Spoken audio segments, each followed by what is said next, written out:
Hello, welcome to the 2013 Hundie Challenge. Today we're going to be discussing Angels and Demons by George Wallace. I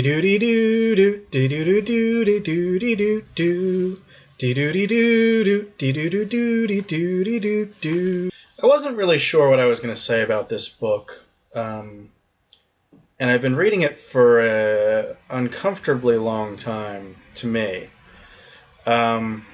I try to read 100 pages a day. I figure at that rate I'll stay on track for this challenge. There were at least 3 or 4 days I didn't even get through 30 with this book. And it's weird because it wasn't like an unpleasant read, like To the Lighthouse or Wings of the Dove. It wasn't a read that I just forced myself to get through. There were times when I was really engaged. There were times when I was really interested, which was surprising considering the subject matter. I think it might have just been off-putting the way that it was structured. And as I read through these books, I sort of think about what I'm going to say in these videos. And for a long time, I was going to say, well, it was an all-right book, but it wasn't really interesting. I've kind of changed my perspective on that just today when I read the last 10, 20 pages. This book is structured in a funny way, and like I was saying, in kind of an off-putting way. There's a framing story which is about a man named Lyman Ward who is he has a horrible degenerative bone disease, and he's bound in a wheelchair. And he was a history professor. So in his autumnal years, and with his disease, he decides he's going to write sort of a family history, specifically about his grandmother, who was unusually, for the time period, a writer and an artist in the late 19th century West.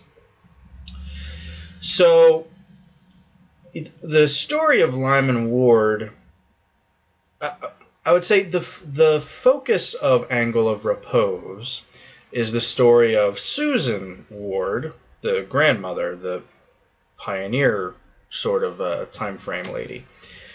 But Lyman Ward, who was the contemporary, it was 1970, but it was contemporary at the time it was written, he would keep imposing himself onto his grandmother's story. Or he would take sometimes whole chapters to talk about his own story.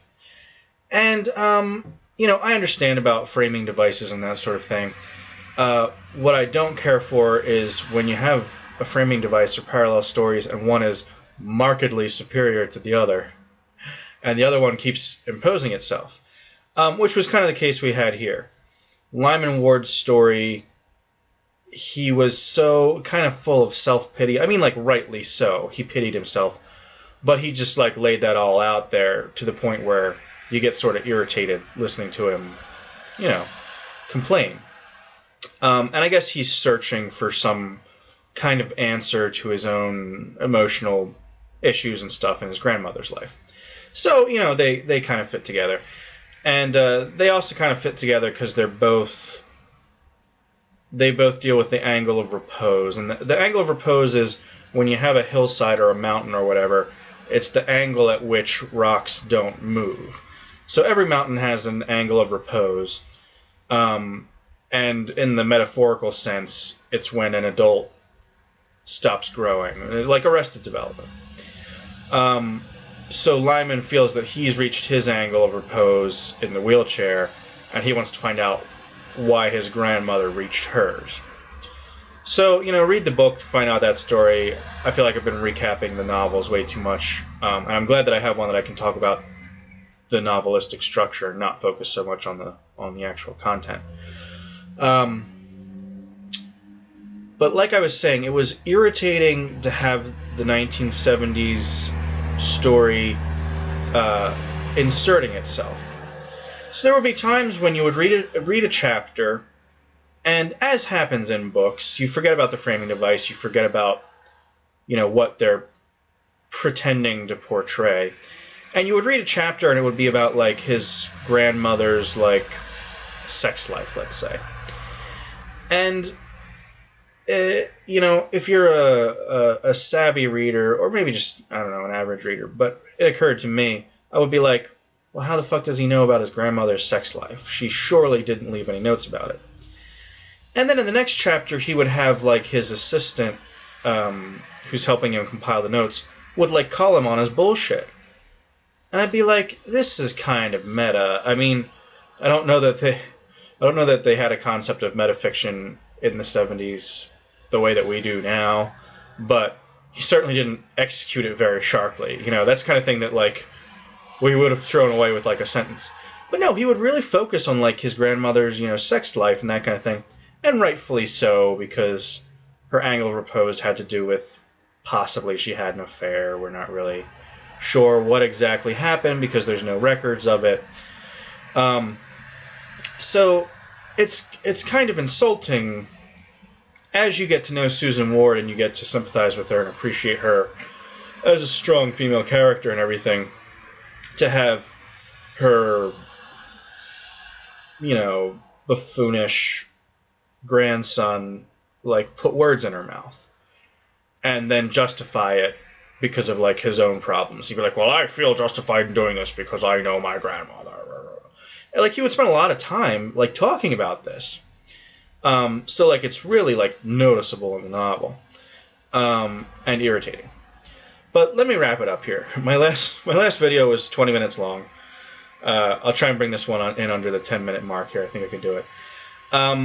I would have written this off, maybe given it a kind 3 stars on, Goodreads, until the last 20 pages.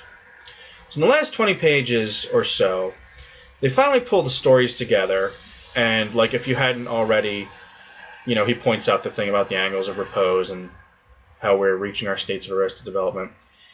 And then he kind of goes into this lengthy dream where you finally kind of pull together all the elements that the novel has been really slowly drawing out, and he finally draws them all together. And, an excellent ending like that can sort of put the whole rest of it into a different light. Which is why you should always read books till the end, kids. Except on The Lighthouse and Finnegan's Wake. Don't waste your fucking time with those.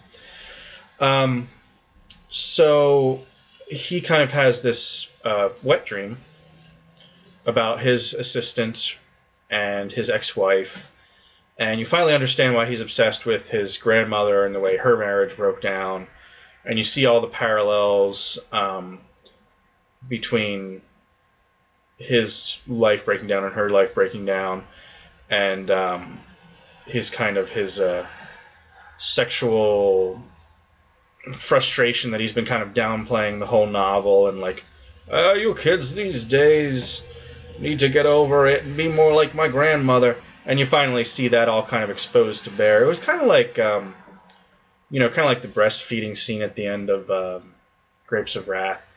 Like, it kind of put a whole new, sheen on the whole rest of the novel. But anyway, I think if I don't shut up now, we're not going to get in under 10 minutes. So thanks for tuning in. We'll see you next time.